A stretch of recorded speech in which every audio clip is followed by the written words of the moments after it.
ಹರೇ ರಾಮ. ಅಭಿರುಚಿ ಚಾನಲ್ಗೆ ತಮಗೆಲ್ಲರಿಗೂ ಆತ್ಮೀಯವಾದ ಸ್ವಾಗತ.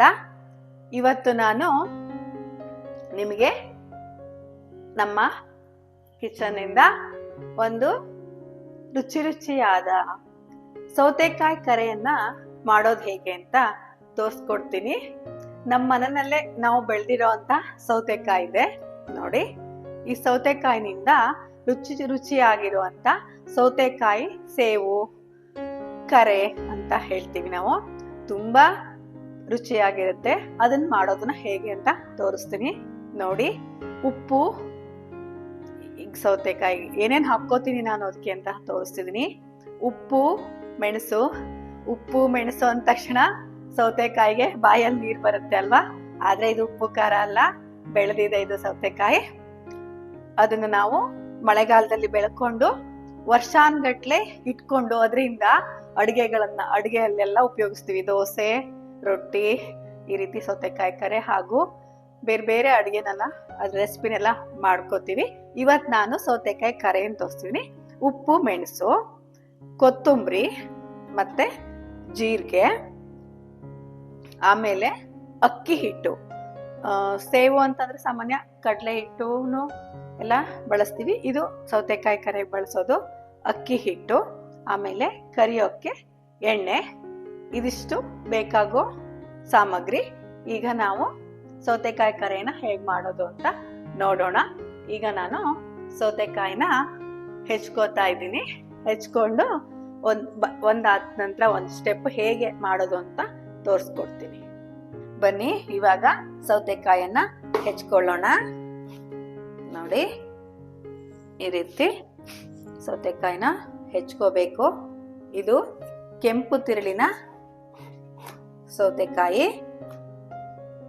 ಈ ರೀತಿ ಕೆಂಪು ತಿರುಳು. ಈ ಸೌತೆಕಾಯಿಯನ್ನ ಚೆನ್ನಾಗಿ ಬೆಳೆಸಿ ಕೊಯ್ದಿಟ್ರೆ ವರ್ಷಾನ್ಗಟ್ಲೆ ಇಟ್ಕೋಬಹುದು. ಇದರಿಂದ ನಾವೀಗ ಕರೆಯನ್ನ ಮಾಡ್ಕೋತಾ ಇದ್ದೀವಿ. ಇವತ್ತು ನಾನು 1 kg ಅಷ್ಟು ಅಕ್ಕಿ ಹಿಟ್ಟಿಂದು ಮಾಡ್ತಾ ಇದ್ದೀನಿ. ಇಷ್ಟು ಅರ್ಧ ಸೌತೆಕಾಯಿ ಸಾಕಾಗುತ್ತೆ. ಇನ್ನು ಉಳಿದಿದ್ದ ಅರ್ಧವನ್ನ ನಾನು ದೋಸೆಗೆ ಹಾಕೋತಾ ಇದ್ದೀನಿ. ಈಗ ಈ ರೀತಿ ತಿರುಳನ್ನ ತೆಕ್ಕೊಂಡು ನೋಡಿ ಹೀಗೆ. ಆ ನಂತರ ಸಿಪ್ಪೆಯನ್ನು ಕೂಡ ತೆಕ್ಕೋಬೇಕು. ಈ ಸಿಪ್ಪೆ ಕೂಡ ಪಲ್ಯ ಮಾಡ್ಕೋಬಹುದು. ತುಂಬಾ ರುಚಿಯಾಗಿರುತ್ತೆ. ಯಾಕೆಂದ್ರೆ ಇದು ನಾವು ಮನೆಯಲ್ಲೇ ಬೆಳೆದಿರೋ ಸಾವಯವ ಆಗಿದ್ರಿಂದ ಸಿಪ್ಪೆ ಕೂಡ ಉಪಯೋಗಿಸ್ಕೋಬಹುದು. ಈ ರೀತಿ ಹೋಲ್ ಮಾಡಿ ಮಿಕ್ಸಿಗೆ ಹಾಕೋಬೇಕಾಗುತ್ತೆ. ಇದನ್ನ ತುಂಬಾ ಚಿಕ್ಕದಾಗೇನು ಹೆಚ್ಕೋಬೇಕು ಅಂತಿಲ್ಲ. ಯಾಕೆಂದ್ರೆ ನಾವು ಇದನ್ನ ಮಿಕ್ಸಿ ಮಾಡ್ಕೋಬೇಕು. ರುಬ್ಕೊಳ್ಳೋದ್ರಿಂದ ಮಿಕ್ಸಿಲಿ ಈಗ ಹೆಚ್ಚುವಾಗ ತುಂಬಾ ಚಿಕ್ಕದಾಗೇನು ಹೆಚ್ಕೋಬೇಕು ಅಂತಿಲ್ಲ. ಈ ರೀತಿ ದೊಡ್ಡದಾಗಿ ಕೂಡ ಹೆಚ್ಕೊಂಡು ರುಬ್ಕೊಳ್ದು ನೋಡಿ. ನಾನೀಗ ಮಿಕ್ಸಿ ಮಾಡ್ಕೋತೀನಿ. ಕೊತ್ತಂಬರಿ ಮತ್ತೆ ಜೀರಿಗೆನ ನಾನು ಸಣ್ಣ ಜಾರ್ನಲ್ಲಿ ರುಬ್ಕೊಂಡೆ. ಸೌತೆಕಾಯಿ ಜೊತೆಗೆ ಹಾಕಿದ್ರೆ ಅದು ನುಣ್ಣಗಾಗೋಲ್ಲ ಅಂತ ನಾನು ಹೀಗೆ ರುಬ್ಕೊಂಡಿದ್ದೀನಿ. ಈಗ ಸೌತೆಕಾಯಿನ ರುಬ್ಕೋತೀನಿ. ಜಾರಿಗೆ ಹಾಕೊಂಡು ಇದನ್ನ ಮಿಕ್ಸಿ ಮಾಡ್ಕೋಬೇಕು.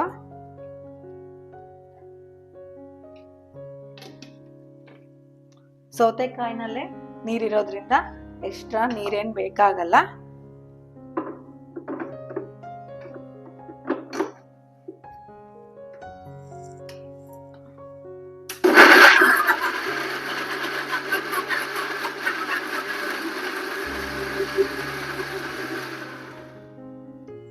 ಹೀಗೆ ಎಲ್ಲ ಸೌತೆಕಾಯಿಯನ್ನು ರುಬ್ಕೊಂಡು ಈಗ ಇದಕ್ಕೆ ನೀರು ಸ್ವಲ್ಪ ಸೇರಿಸಿ ಸೋಸ್ಕೋಬೇಕು. ತೋರಿಸ್ಕೊಡ್ತೀನಿ. ಬೀಸ್ಕೊಂಡಿರೋ ಸೌತೆಕಾಯಿನೆಲ್ಲ ನೋಡಿ ಈ ರೀತಿ ಸೋಸೋ ಹುಟ್ಟಲ್ಲಿ ಈಗ ಹಾಕಿ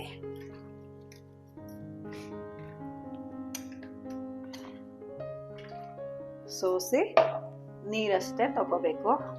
ಯಾಕೆಂದ್ರೆ ಈ ಸೌತೆಕಾಯಿ ಅಂಶ ಇದು ಘನ ಅಂಶ ಇದ್ರೆ ಕರೆ ಚೆನ್ನಾಗಾಗಲ್ಲ. ನೀರು ಮಾತ್ರ ತಗೋಬೇಕು. ಈ ರೀತಿ ಮಾಡಿ ನೀರನ್ನ ತೆಕ್ಕೋಬೇಕು.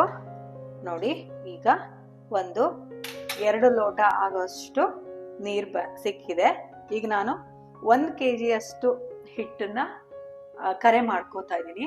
ಅದಕ್ಕೆ 1/4 ಲೀಟ್ರಷ್ಟು ನೀರು ಬೇಕಾಗುತ್ತೆ. ಈಗ 2 ಲೋಟ ಅಷ್ಟು ಸೌತೆಕಾಯಿ ನೀರಿದೆಯಲ್ವಾ, ಇದಕ್ಕೆ ನಾವು ಎಕ್ಸ್ಟ್ರಾ ನೀರನ್ನ ಸೇರಿಸ್ಕೋಬೇಕು. 1/4 ಲೀಟ್ರಷ್ಟು ಆಗೋಷ್ಟು ನೀರು, ಅಂದ್ರೆ 2 ಲೋಟ ಸೌತೆಕಾಯಿ ಇದೆ, 2 ಲೋಟ ನೀರನ್ನ ನಾವು ಸೇರಿಸ್ಕೊಂಡಿದ್ದೀನಿ. ಇದನ್ನ ಈಗ ಕುದಿಸ್ಕೋಬೇಕು ಚೆನ್ನಾಗಿ. ಕುದಿಯೋಕೆ ಇಟ್ಟಿದ್ದೀನಿ.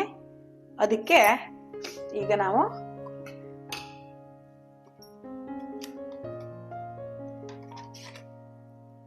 ಕೊತ್ತಂಬರಿ ಮತ್ತೆ ಜೀರಿಗೆ ಪೌಡರ್ ಮಾಡಿದ್ವಲ್ವಾ, ಅದನ್ನ ಹಾಕ್ತಾ ಇದ್ದೀನಿ. ನಾನು ಉಪ್ಪು ಮತ್ತೆ ಸೂಜಿ ಮೆಣಸನ್ನು ಕೂಡ ಇದರಲ್ಲೇ ರುಬ್ಕೊಂಡಿದ್ದೀನಿ. ಖಾರ ಮತ್ತು ಪರಿಮಳಕ್ಕೆ, ಸೌತೆಕಾಯಿನೇ ಪರಿಮಳ ಇರೋದ್ರಿಂದ ಅದಕ್ಕೆ ಮತ್ಯಾವುದೇ ಬೇರೆ ಈಗ ಓಮಿನ ಕಾಳು ಆ ರೀತಿ ಎಳ್ಕಾಳು ಆ ಪರಿಮಳದೇನು ಬೇಕಾಗಲ್ಲ. ಸೌತೆಕಾಯಿನೇ ತುಂಬಾ ಚೆನ್ನಾಗಿ ಪರಿಮಳ ಆಗಿ ಚೆನ್ನಾಗಿರುತ್ತೆ. ಈಗ ಇದು ಕುದಿ ಬಂದ್ಮೇಲೆ ಹಿಟ್ಟು ಹಾಕೊಳ್ಳೋದು ತೋರಿಸ್ತೀನಿ.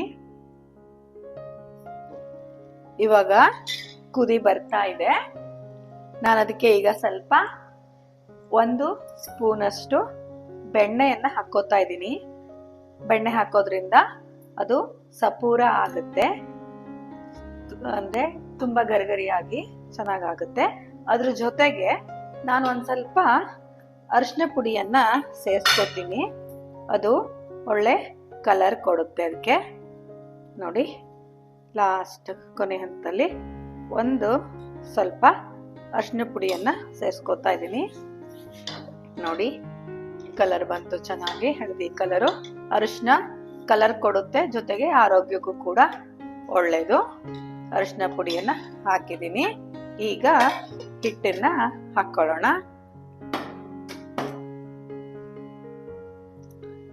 ಬೆಂಕಿಯನ್ನ ಆರಿಸ್ಕೊತಾ ಇದ್ದೀನಿ.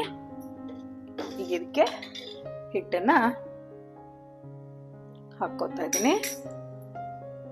ಅಷ್ಟು ನಾನು ಹಿಟ್ಟನ್ನ ಸಾಣಿಸಿಟ್ಕೊಂಡಿದ್ದೀನಿ.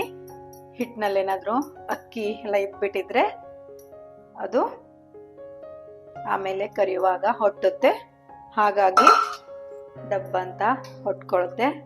ಸಾಣಿಸಿಟ್ಕೊಂಡಿದ್ದೆ 1 kg ಅಷ್ಟು ಹಿಟ್ಟನ್ನ ನಾನೀಗ ಹಾಕಿದ್ದೀನಿ. ನೋಡಿ, ಅದು ನೀರೆಲ್ಲ ಎಲ್ಲ ಕಡೆನೂ ತಾಗೋ ರೀತಿ ಚೆನ್ನಾಗಿ ಈ ರೀತಿ ಕೈ ಆಡಿಸ್ಕೋಬೇಕು.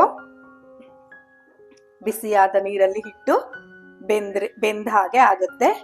ರೊಟ್ಟಿ ಹಿಟ್ಟನ್ನೆಲ್ಲ ಮಾಡ್ತೀವಲ್ವಾ, ಅಕ್ಕಿ ರೊಟ್ಟಿ, ಆ ಥರ. ನೋಡಿ,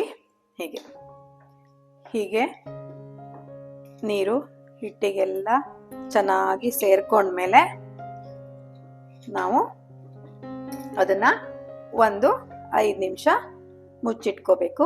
ಬಿಸಿ ಆಗಿರುತ್ತಲ್ವಾ, ಹಾಗಾಗಿ ಕೈ ಹಾಕಕ್ಕೂ ಆಗಲ್ಲ. ಆಮೇಲೆ ಅದು ಚೆನ್ನಾಗಿ ಬೆಂದ ಹಾಗೆ ಆಗಿರುತ್ತೆ. ಆ ನಂತರ ಅದನ್ನ ಮೆಲ್ಕೋಬೇಕು. ಈಗ ನಾನು 5 ನಿಮಿಷ ಅದನ್ನ ಮುಚ್ಚಿಟ್ಟು ಎಣ್ಣೆ ಕಾಯೋಕೆ ಇಡ್ತೀನಿ. ಎಣ್ಣೆ ಕಾಯೋ ತನಕ ಹಿಟ್ಟು ಸರಿಯಾಗಿರುತ್ತೆ. ಈಗ ನಾನೊಂದು 1/2 ಲೀಟ್ರಷ್ಟು ಎಣ್ಣೆನ ತಗೊಂಡಿದ್ದೀನಿ, ಕೊಬ್ಬರಿ ಎಣ್ಣೆ. ಇದು ನಮ್ಮ ಮನೆಯಲ್ಲೇ ಮಾಡ್ಕೊಂಡಿರೋಂಥ ಕೊಬ್ಬರಿ ಎಣ್ಣೆ. ನಾವು ಇದನ್ನ ಅಡುಗೆಗೆ ಬಳಸೋದು. ಆರೋಗ್ಯಕ್ಕೂ ಕೂಡ ಕೊಬ್ಬರಿ ಎಣ್ಣೆ ತುಂಬಾ ಒಳ್ಳೇದು. ಅದನ್ನ ನಾನೀಗ ತಗೊಂಡಿದ್ದೀನಿ. ಸ್ಟವ್ ಹಚ್ಕೊತಿದ್ದೀನಿ. ಎಣ್ಣೆ ಕಾಯೋ ತನಕ ಹಿಟ್ಟನ್ನ ನೋಡಿ ಇಟ್ಕೊಂಡಿದ್ದೀನಿ. ಹಿಟ್ಟನ್ನ ಇದು ಈಗ ತಣಿತಾ ಬಂತು. ಹಿಟ್ಟನ್ನ ನಾವು ಚೆನ್ನಾಗಿ ನಾದ್ಕೋಬೇಕು. ಎಣ್ಣೆ ಕಾಯೋ ತನಕ ಹಿಟ್ಟನ್ನ ನಾದ್ಕೊಳ್ಳೋಣ.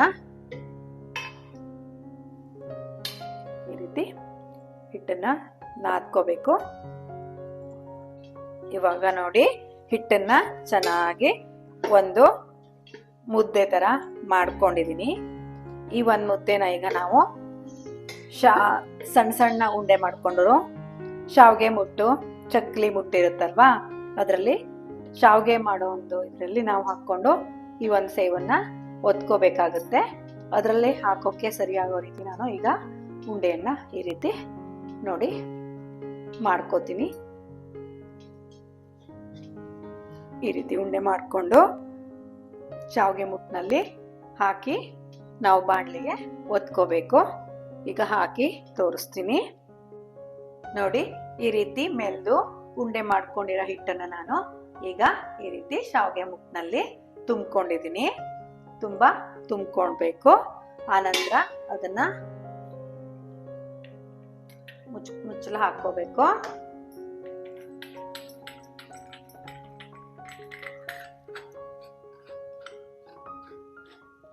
ಎಣ್ಣೆ ಕಾದಿದೆ.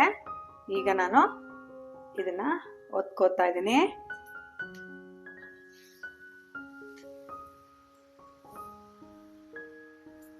ಈ ರೀತಿ ಒತ್ಕೋಬೇಕು.